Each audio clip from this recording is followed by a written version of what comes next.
Hey, it's the Mowglis. We're hanging out with Rob on Front Row Live.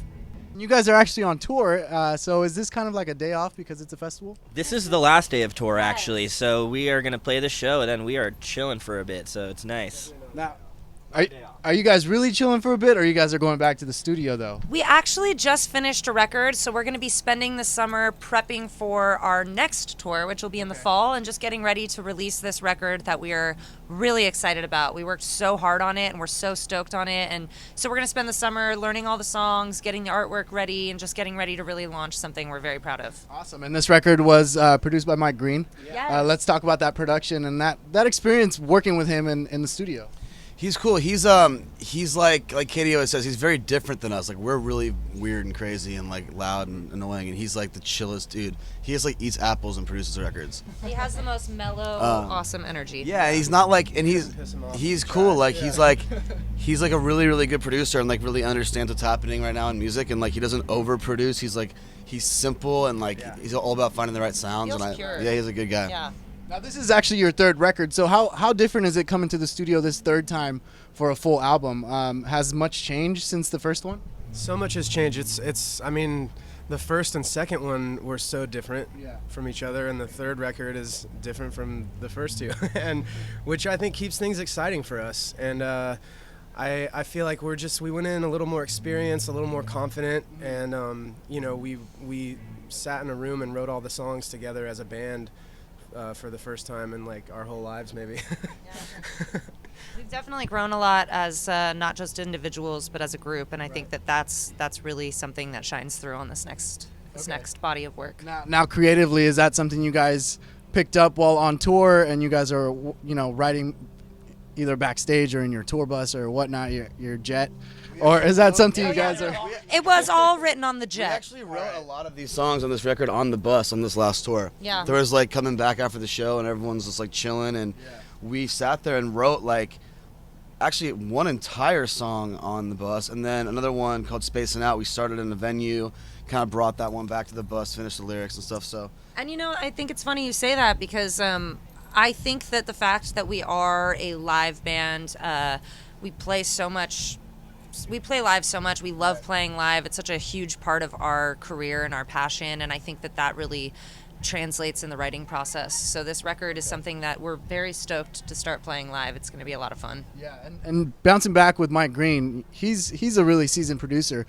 So was there any difficult times in the studio with him, like any way that he might have broken you down, like you never thought you can do such thing and he kept forcing you to do it and you did it and you're like, holy shit, I did it? Slave driver, that guy, man. No, it was actually a really smooth process. We knocked the album out really quickly. Like they said, he's a super relaxed guy, and it was really easy and effortless with the guy, honestly. It was we've had producers in the past that are horrible. Really horrible one named Christian Hand. Oh my God. Can I see this a second? There's a producer out there in Los Angeles. His name is Christian Hand, and he's one of the worst producers in the world. But and do not cut this from the interview. Because I think because we've experienced so many potentially negative we've had so many negative experiences in the studio.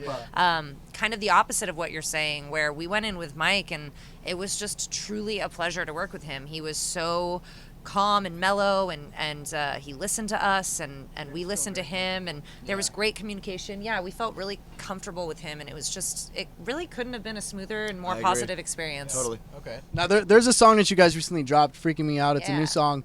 Is that something that's coming off? There you go. Is that something that's coming off the record? Is that a feel of what to expect on this record? I think that's a pretty good Yeah, it's that one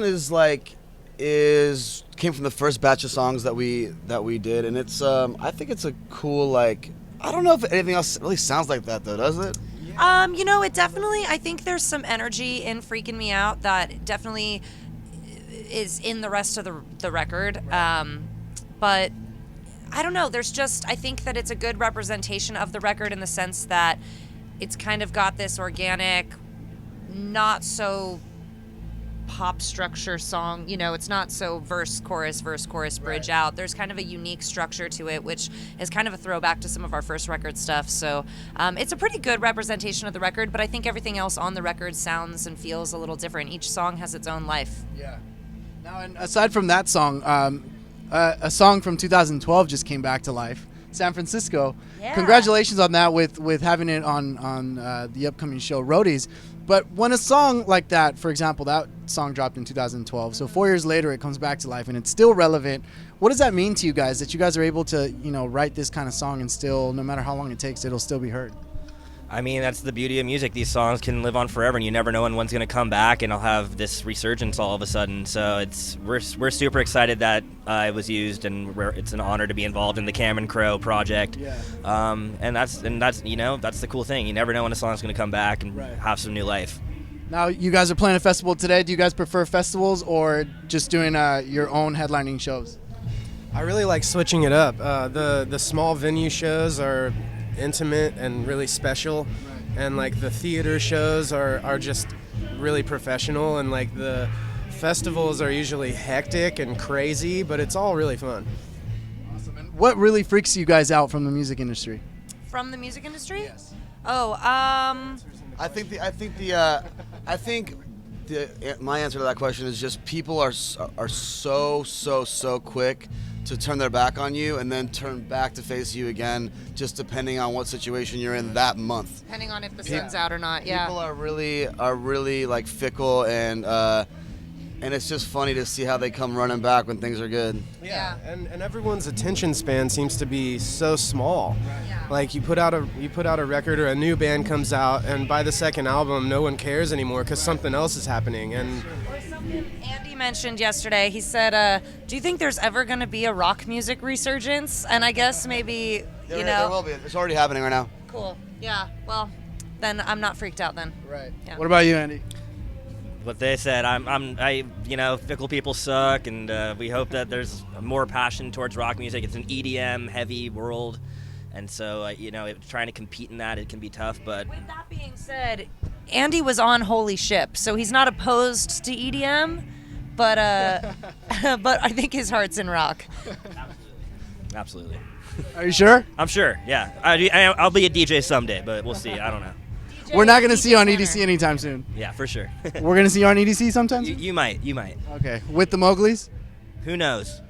All right, guys. Well, I am excited to have hung out with you. Any words on when this record's going to drop? Maybe a title for it? We don't have a title. We don't have a date, but we are hoping that all that stuff falls into place when we dive in this summer, and we really hope to get it out sooner than later because we're very excited. Awesome. Hopefully, like early fall. Awesome. Well, thanks for hanging out with me, guys. You guys be sure to pick up the new song that's called Freakin' Me Out. It's on iTunes. It's everywhere. And one reason why you should listen to this band is because...